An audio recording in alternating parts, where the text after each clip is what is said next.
बिस्मिल्लाहिर्रहमानिर्रहीम। अल्लाहु अकबर, सुबहान अल्लाह, अल्हम्दुलिल्लाह, अस्तगफिरुल्लाह, अस्सलातु वस्सलाम अलैका या रसूल अल्लाह सल्लल्लाहु अलैहि वालैहि वसल्लम।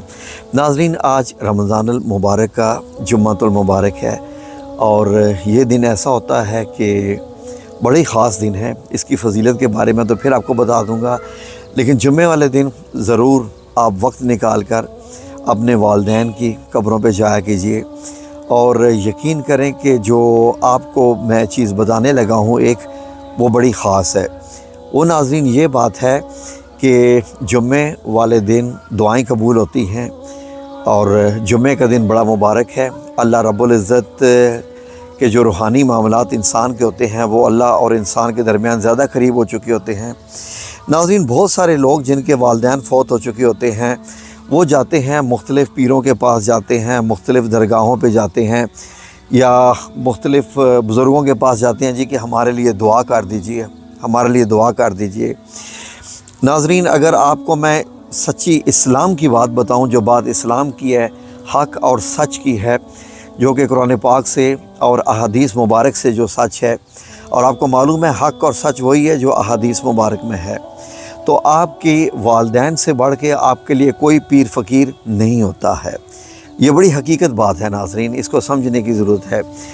लोग अक्सर औक़ात जब जाते हैं ना तो बुज़ुर्गों से कहते हैं हमारे लिए दुआ करते हैं, तो जो सच्चे और खरे बुज़ुर्ग होते हैं वो हमेशा उन लोगों से ये कहते हैं कि आपके वालिदैन हैं, बुज़ुर्ग हैं, उनसे अपनी दुआ करवाएं। अगर नहीं है तो उनकी कब्र पर जाइए और वहाँ जाकर दुआ कीजिए और दुआ की रिक्वेस्ट कीजिए। वहाँ जाकर अपने लिए भी दुआ करें और वालिदैन के लिए भी दुआ कीजिए। नाज़रीन, ये जो जगह होती है ये बड़ी ख़ास जगह होती है नाज़रीन, आपको नहीं मालूम।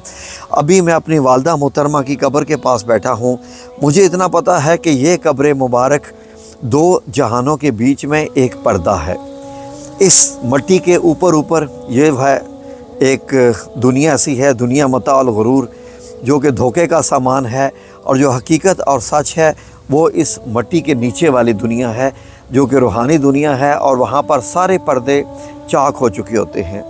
तो नाज़रीन, मेरी भी आप लोगों से यही गुजारिश है कि अगर आपके मामलात अटके हुए हैं, आप वज़ाइफ तो करते ही हैं उनकी जगह पर, लेकिन यह है कि आप वज़ाइफ जो भी करें, कुछ भी करें, लेकिन इतना जहन में रख लें कि अगर आप चाहते हैं ना कि आपकी दुआएं कबूल हो जाएं, अल्लाह आपसे राज़ी हो जाए और आप भी अल्लाह रब्बुल इज़्ज़त के यहाँ कोई मकाम हासिल कर सकें, तो बस 5 मिनट निकाल कर, सिर्फ 5 मिनट, ज़्यादा निकालें तो और बेहतर है, अपनी वालदा मोहतरमा, वालिद मोहतरम, जो भी आपके जिनकी कब्रें भी नज़दीक हैं, आपके शहर में ही हैं, वहाँ जाकर बैठिए, वहाँ जाकर दुरूद शरीफ पढ़िए, एक बार सूरह अल-फातिहा पढ़िए और 3 बार सूरह अल-इखलास पढ़ें, तो समझ लीजिए कि आपने पूरा कुरान पाक पढ़ लीजिए। यहाँ पर बैठकर पढ़कर दुआ करें और उनकी बख्शिश के लिए भी दुआ करें और अपने लिए भी जो भी मामलात हैं अल्लाह से यहीं बैठ के, जैसे अगर मैं ये कहता हूँ कि या रब्बुल इज़्ज़त मुझे ज़्यादा हदायत नसीब अता फरमा, या मेरे मौला करीम मेरे ऊपर अगर किसी किस्म का कोई जादू है, रकावट है, बंदिश है, वो भी उतार दे, ये भी मांगिए। या रब्बुल इज़्ज़त मेरे कारोबार में तरक्की अता फरमा, या रब्बुल इज़्ज़त मुझे अपने हाथ से गैबी मदद नसीब फरमा, आमीन। या रब्बुल इज़्ज़त हमारे और इन सब के दर्जात बुलंद कर दे। या रब्बुल इज़्ज़त ये जो कब्र है और जो इसके अतराफ़ में जितनी भी कब्रें हैं सब के दर्जात बुलंद अता फरमा दे, या मेरे मौला करीम सब की बख्शिश फरमा दे। इस तरह की दुआएं 5 मिनट अगर आप बैठ के चले जाएंगे और बस दुआ पढ़ के चले जाएंगे तो यकीन करें नाज़रीन कि आपको नहीं पता कि आपको जो कुछ हासिल होगा वो शायद किसी भी मज़ार पे या किसी दरगाह पे जाके आपको हासिल नहीं होगा। जो अपनी बुज़ुर्ग वालिदैन, वो आपकी वालदा मोहतरमा है या वालिद मोहतरमा है, उनकी कब्र पर जाकर आपको नहीं मालूम कि आपके कितने दर्जात अपने बढ़ जाएंगे। लोग ये समझते हैं कि हम कब्र पर जाएंगे तो हम अगले के लिए दुआ करेंगे तो शायद ये अगले का ही भला है, हमें कुछ हासिल नहीं होगा, लेकिन आपको नहीं मालूम कि जनाजा पढ़ने से और कब्रों पर जाकर दुआ पढ़ने से उनको तो हासिल होता ही होता है, आपको और ज़्यादा हासिल होता है। मैं आपकी खिदमत में एक वीडियो पेश करूँगा जिसमें मैं आपको जनाजा में पढ़ी जाने वाली दुआ, जब उसके बारे में डिटेल्स में बताऊँगा तो आपको ऐसा लगेगा कि शायद वाकई हमें जनाजा जो है वो हर हालत में जाके पढ़ना चाहिए, क्योंकि हमें वो हासिल होता है جنازہ پڑھنے سے جی میت کو تو ثواب پہنچتا ہے، لیکن ہمیں میت سے بھی زیادہ ثواب پہنچتا ہے، ہمارا بھلا ہوتا ہے جنازہ پڑھنے سے۔ تو میں ایسے آتا رہتا ہوں، اگر میں ہر جمعے کی ویڈیو بناؤں تو آپ لوگ کہیں گے کہ آتا ہے، تو آج میں نے سوچا کہ آپ کی خدمت میں یہ بتا دوں کہ آپ لوگ پیروں فقیروں پہ جانا چاہتے ہیں، جائیے، 1000 بار جائیے، لیکن اس سے پہلے اپنے والدین کی قبر پر آئیے، کیونکہ یہ آپ کے لیے سب سے بڑے پیر اور فقیر ہیں۔ ان کے جو دعائیں ہیں وہ اس وقت بھی کام کرتی ہیں۔ میں اپنی والدہ سے کہہ سکتا ہوں، اے میری والدہ، آپ کے درجات اللہ رب العزت نے بلند کیے ہوئے ہیں، انشاءاللہ مجھے امید ہے، تو میرے لیے بھی وہاں پر سفارش کیجئے آپ، اور نبی کریم صلی اللہ علیہ وسلم سے اگر آپ کی ملاقات ہو، حضرت فاطمہ الزہرا رضی اللہ عنہ سے ہو، تو ان سے بھی میرے لیے دعا کروائیے۔ اور ہمارے چینل پر جتنی بھی روحانی فیملی کے ممبرز ہیں، جن کے جو معاملات ہیں، وہ سب کے لیے میں دعا کرتا ہوں، یا رب العزت ان سب کی بھی حاجات کو قبول فرما، آمین یا رب العالمین۔ ناظرین، 2 دن پہلے میرے ایک کزن کی ڈیتھ ہوئی، آپ لوگوں نے سنا ہوگا، میں نے آپ کی خدمت میں لائیو میں بتایا بھی تھا۔ تو ان کی ڈیتھ ہوئی ہے، تو آپ کو میں ایک عجیب بات دکھاؤں۔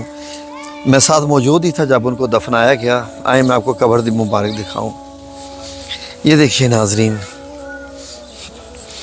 یہ محمد اکرم، یہ والد ہیں، اور یہ ہیں جی امجد محمود، یہ میرے کزن ہیں جن کی ابھی ڈیتھ ہوئی ہے۔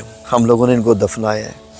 ان کو کینسر بھی تھا، ان کے گردے بھی ختم ہو گئے تھے، اور اس کے علاوہ ان کا جگر بھی ختم ہو چکا تھا۔ ناظرین، مجھ سے تقریباً 5 یا 6 سال کا ہی فرق ہوگا۔ میرے سے زیادہ جوان ماشاءاللہ نظر آتے تھے، بال بھی ان کے بڑے خوبصورت تھے، اور میں ان کو کہتا تھا کہ یہ میرے کزن ہیں کہ آپ شاہ رخ خان جیسے ہیں۔ ابھی آپ ان کی تصویریں دیکھ رہے ہیں کہ آپ شاہ رخ خان جیسے ہیں۔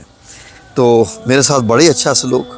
پردیس میں ہم لوگ کافی عرصہ اکٹھے ہی رہے، پہلے ایک شہر میں تھے، کام کرتے تھے، اور انتہائی محنتی ناظرین، اتنی محنتی کہ انہوں نے بہت کچھ بچوں کو پڑھایا لکھایا، ڈاکٹرز بنایا، اور انتہائی شریف انسان، بہت ہی شریف، میں یہ کہہ سکتا ہوں مجھ سے بھی زیادہ شریف انسان۔ اب یہ دیکھیے، یہ والد محترم ہے اور یہ بیٹا ہے۔ اب یہ دیکھ لیجئے۔ الحمدللہ رب العالمین الرحمن الرحیم مالک یوم الدین ایاک نعبد و ایاک نستعین اہدنا الصراط المستقیم صراط الذین انعمت علیہم غیر المغضوب علیہم ولا الضالین آمین۔ بسم اللہ الرحمن الرحیم۔ قل هو اللہ احد اللہ الصمد لم یلد ولم یولد ولم یکن له کفوا احد۔ بسم اللہ الرحمن الرحیم۔ قل هو اللہ احد اللہ الصمد لم یلد ولم یولد ولم یکن له کفوا احد۔ بسم اللہ الرحمن الرحیم۔ قل هو اللہ احد اللہ الصمد لم یلد ولم یولد ولم یکن له کفوا احد۔ بسم اللہ الرحمن الرحیم۔ الصلاۃ والسلام علیک یا رسول اللہ صلی اللہ علیہ وآلہ وسلم۔